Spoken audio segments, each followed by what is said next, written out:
Paanong sasabihin ako naman?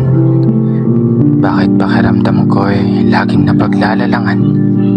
Ako ba'y naiiwan? O sila ang natataasan? Pasensya kung maskara'y di mabura, ngunit salamat sa inyong pangunawa. Minutong sandali na kay laking tuwa, bakit tila wala akong napapala? Maaari bang huminto sandali? Yakapin ang liwanag ni kandili. Hayaan ko munang piliin ang aking sarili. Nakakapagod maging sawi, nakakapagod mahuli. Tuwing 3:00 ng madaling araw, isipan ko'y umaalingaw-ngaw. Maraming boses ang sumisigaw, at sa panaginip lamang sila natutunaw. Minsan, hangin ako'y niyayapos.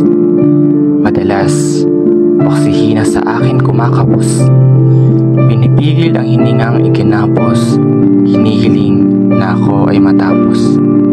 Kasalanan bang sumaya? Kasalanan bang mawalan ng pag-asa? Bakit di ako makaluha? Bakit di makawala? Nakakapagod lumaban, tila wala akong karapatan. Sino ba ang dapat bantayan? Alin ba ang wawakasan? Ako ba na sa apoy ay lulan? Kamusta aking bulan? Ikaw ba'y nababad na sa tag-ulan? Maaari mo ba akong samahang sumagwan, papalayo sa mundong walang kaligtasan?